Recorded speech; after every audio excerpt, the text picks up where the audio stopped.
사도행전 12장 13절부터 25절까지의 본문으로 세 가지 그림, 교회와 세상과 하나님, 이 세 존재에 대한 흐름이 어떻게 흘러가는지를 좀 살펴보겠습니다. 사도행전 전체 흐름을 좀 살펴볼게요. 먼저 사도행전의 구조를 보게 되면 지역을 중심으로 사도행전 1장 8절에 흘러나옵니다. 오직 성령이 너에게 임하시면 너희가 권능을 받고 예루살렘과 첫 번째 부분, 두 번째 온 유대와 사마리아와 세 번째 땅끝까지 내 증인이 되리라. 이게 사도행전 전체를 이끌어가는 중요한 흐름입니다. 그래서 제 첫 번째 부분, 예루살렘에서 복음이 전파되는 내용과 두 번째가 이제 유대와 사마리아까지 12장까지, 세 번째 13장부터 28장까지 이어지는 거야. 근데 이제 복음이 확장될 때마다 어떤 일이 있냐면 사도행전에서는 스데반이 순교하고 실정에서, 오늘 이제 12장에서 야고보가 순교해요. 그리고 베드로까지 잡았단 말이에요. 베드로를 잡아서 죽이려고 좀 헤롯이 잡았습니다. 이 교회는 큰 위기예요. 7장에서 큰 박해가, 처음 순교가 일어났기 때문에 큰 박해가 일어날 때, 12장에는 야고보라는 존재는 수석 제자예요. 예수님의 12 사도들 중에 3명을 뽑을 때 야고보, 요한, 베드로, 이 3명이 수석 제자거든요. 그 중에서 야고보가 순교한 거예요. 그리고 베드로도 잡았어요. 그러니까 초대교회 가장 중심이 되는 기둥이 다 잡힌 거란 말이죠. 죽고 베드로도 죽이면 딱 되는 것입니다.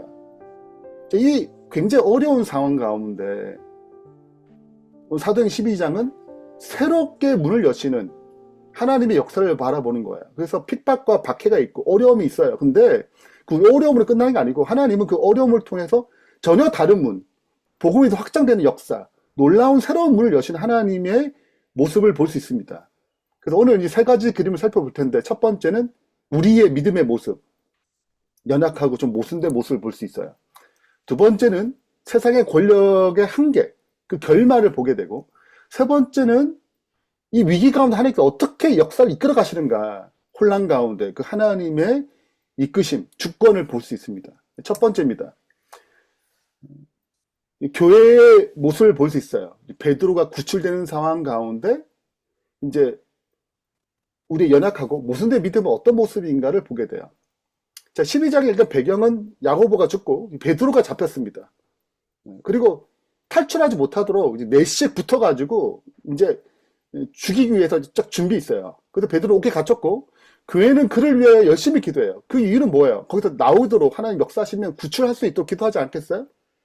정말 응답 받았습니다. 7절에 호련의 주의 사자가 나타나서 응답하신 거죠. 베드로를 깨웠어요. 그리고 11절 이렇게 정신없이 쫓아오니까 정말 옥에서 풀린 것입니다. 11절에 이에 베드로가 정신이 들어 이르되 내가 이제야 참으로 주께서 그의 천사를 보내어 나를 헤롯의 손과 유대 백성의 모든 기대에서 벗어나게 한 줄 깨달았습니다. 그리고 마가라는 요한의 어머니 마리아의 집에 갔어요. 거기가 보통 초대교회의 발생지거든요. 기도하는 장소예요. 저도 성지순례 가보니까 여기 가봤거든요. 생각보다 이 집이 큽니다. 이 방이. 거기에 모여가지고 기도하는 거예요. 그래서 초대교회가 위기 가운데 간절히 기도하는 모습을 보게 됩니다. 그러니 우리도 어렵고 힘들 가운데 가장 성도가 가장 첫 번째 태도가 하나님께 기도하는 거예요. 이 문제를 해결해 달라고, 도움을 달라고 기도해야 돼요. 자, 근데 이제 베드로가 왔잖아요. 여기 왔단 말이죠. 그리고 베드로가 문을 두들겨요. 근데 로데라는 여자아이가 들어와서 봤어요. 베드로 음성인지가 너무 기뻐가지고 문 열지 않고 막 안에 기도하는 사람들, 어른들에게 막 얘기하는 거예요. 베드로가 왔어요. 15절. 그런데 말하되 내가 미쳤다니. 여자아이는 진짜 왔다니 힘써 말했어요. 참말이다 하니 그들이 말해. 그러면 그의 천사라. 이 무슨 말이냐면 보통 이제 성경에 보면 각 사람마다 천사, 수호 천사가 있어요. 보통 둘이 있거든요. 자, 근데 죽기 전에 유대인들의 사상에는 죽기 전에 천사가 나타난다고, 죽기 전에 데려가게 나타난다고 생각한 거예요. 그러니까 정말 이제 베드로 죽기 얼마 안 남았고 생각한 거예요. 근데 베드로가 이제 계속 문을 그치지 아니하니까 문을 열어 베드로 진짜 본 것입니다. 베드로 얘기해요. 이게 이렇게 하는 역사가 일어났다. 여러분의 기도 응답이다. 그리고 다른 곳에 가는 것입니다. 자, 한번 보세요. 굉장한 빈약한 모습을 봐요. 베드로가 거기서 구출하길 바라서 간절히 기도했잖아요. 근데 믿어야 믿잖아요. 못 믿는 거예요. 어? 내가 미쳤다. 그게 천사다. 베드로가 살아왔다는 그 기쁜 소식보다 베드로가 죽을 것이라고 생각한 거예요. 근데 그렇게 생각했으면 불구하고 기도하는 것입니다. 굉장히 역설적이죠. 모순적이에요, 지금. 그러니까 이 초대교회가 믿음이 굉장히 강한 것처럼 보이지만 굉장히 연약한 모습을 보게 되는 거예요. 더 놀라운 게 뭔지 알아요? 이 빈약한 믿음, 이 연약한 믿음, 이 모순적인 믿음에도 불구하고 하나님은 이 기도에 응답했다는 거예요.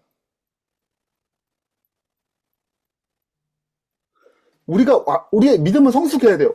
더 성숙할수록 우리의 신앙은 우리가 하나님께 의지하는 어떤 역사는 더 강력해지거든요. 그건 너무 틀림없습니다. 믿음의 기도가 더 강력한 응답을 받아요. 그건 틀림없어요. 그런데 이 빈약한 믿음에도 하나님은 주권적으로 그 기도를 응답하셨다니까요. 그러면 우리는 뭘 볼 수 있냐면, 우리가 얼마나 연약한 믿음을 갖고 있는지를 보게 되고, 지금 우리가 이럴 때 많잖아요. 이 빈약한 모습. 그럼에도 불구하고 하나님께서는 우리의 기도를 응답하셔요. 놀라운 은혜와 사랑을 보여줍니다. 주권적 구원 역사를 보여줘요. 이 부분도 뒤에 다시 다루겠습니다. 자, 두 번째 모습을 보여줘요. 그것이 세상의 권력의 모습입니다. 야고보도 죽이고 이게 막 하잖아요. 이 헤롯 왕이. 근데 그 힘의 실체가 뭔가, 그 결말은 무엇인가. 우리가 이 세상에 살기 때문에 이 힘의 실체 가운데 노출되어 있어요. 자, 그래서 그 힘이 무엇이고 그 힘을 추구하는 결말이 무엇인지 살펴보겠습니다. 자, 18절부터 23절까지 내용인데, 자, 베드로가 탈출했잖아요. 이 군사들 통해서 절대 탈출하지 못하고 꽝꽝 묶었는데. 근데 어떻게 탈출했어요? 그러니까 난리 났어요. 소동이 일어났어요. 19절. 헤롯이 왕이 이제 그를 찾아도 보지 못하며 파수꾼들 신문하고 죽이라 명령한 거예요.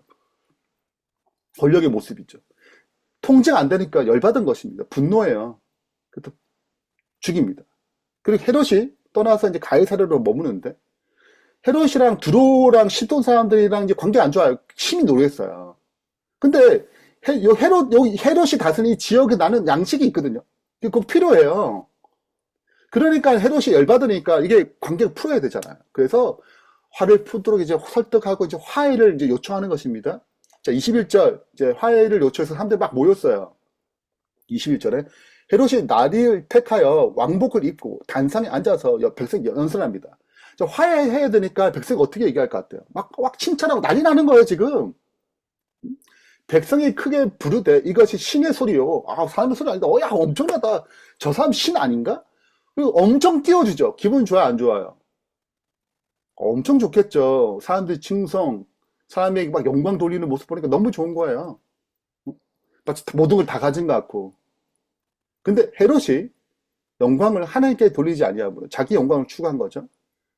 주의 사자가 곧 친히 벌레에게 먹혀 죽었어요. 이게 이 세상 권력을 가진 자의 굉장히 강력하게 보이지만 결말입니다. 이것이 이 마지막 때 궁극적으로 일어날 거예요. 이 세상, 하나님께 중간중간에 이 세상 권력을 추구하는 것이 어떤 모습인지 늘 보여줘요. 모든 시대에. 그걸 볼 때 우리는 깨달아야 돼요. 이 세상의 권력이 어떻게 끝나는지. 자, 그래서 이제 정리하자면 두 가지예요. 이 세상의 권력은 자아의 힘을 추구합니다. 그 통제력을 잃으면, 자기 통제력을 잃으면 열받아요. 분노로 방해해요. 벗어났으니까. 그리고 사람들의 칭송과 영광을 갈망해요. 이것이 세상이 추구하는 힘의 본질입니다.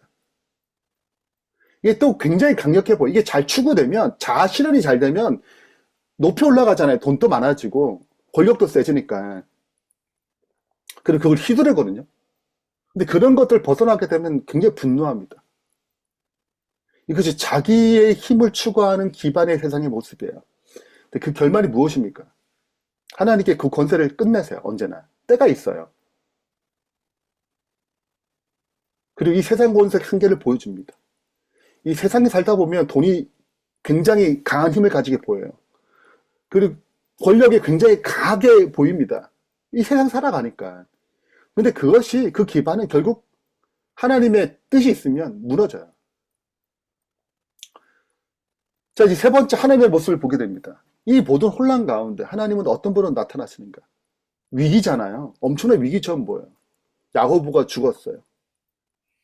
그러나 하나님께서는 거기서 베드로를 건져내시고, 그리고 이 헤롯이 이렇게 뭐 세상을 다스리고 막 죽이고 이런 강력한 권세를 받을 때 마침내 그의 권세를 걷어가심으로 하나님이 어떤 분이 드러내세요. 그래서 23절에 24절 25절 보면 이렇게 기록되어 있습니다. 하나님의 말씀은 흥왕하여 더하더라. 바나바와 사울이 부조하는 일, 이제 예루살렘이 어려우니까 이제 헌금을 드렸단 말이지. 이 어려움을 해결하라고. 마치고 마가라는 요한을 데리고 예루살렘 안디옥에서 지금 선교사가 하고 있거든요. 안디옥에 돌아왔어요. 자, 이게 무슨 말이냐면 13장에 바나바와 바울과 이 요한, 이 마가를 데리고 1차 선교 여행을 떠나요.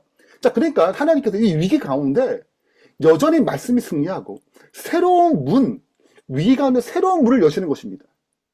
그 새로운 문을 여시는 세 사람, 바나바와 사울, 요한, 이 세 사람이 마가죠. 마가복음 마가가 등장하는 거예요. 그래서 어쩌면 우리 삶 가운데 위기가 오고 고난이 오고 역경이 올 수 있어요. 마치 하나님이 없는 것처럼 느낄 수 있어요. 왜 이렇게 빨리 기도가 응답 안 되고 이렇게까지 흔들린다? 이렇게까지 코너에 몰릴 때가 있어요. 마치 하나님이 안 계신 것처럼 보일 때가 있습니다.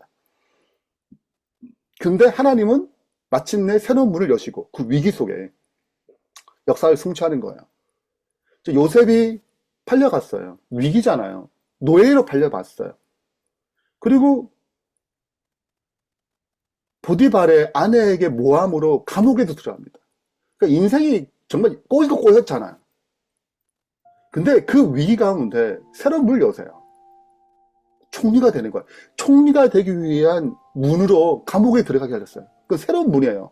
요셉은 잘 인지 못하지만 거기서 요셉을 훈련해서 총독을 올리는 것입니다. 총리로 올리는 거죠. 자, 이렇게 하나님께서는 우리의 삶 가운데 새로운 길을 여세요. 성장의 길, 지금보다 더 한층 더 업그레이드된 모습으로 문을 여세요. 이 문에 우리는 참여할 것인가 말 것인가 우리는 선택해야 됩니다. 첫 번째, 우리 믿음의 도전이 있어요. 빈약한 믿음 가운데 하나님 역사하십니다. 그러나 빈약한 믿음으로 살기 원하지 않으세요. 빈약한 믿음 우리를 굉장히 혼란하게 만들고 어려워요. 혼란하잖아요. 미쳤다. 하나님 역사를 제대로 받아치지도 못하는 거예요. 그러니까 믿음의 성숙이 내 이렇게 해도 하나님이 우리를 이끄시구나. 믿음의 성숙을 이끌어 가시고 하나님께서요. 그러니까 우리도 믿음의 성숙을 가야 돼요. 두 번째는 삶의 기반이에요. 우리는 세상에 살지만 세상에 속한 자가 아니에요. 그래서 우리 이 자아의 힘을 버리고 하나님, 그리스도 힘을 의지해야 돼요. 그 말씀의 힘을 의지해야 돼요.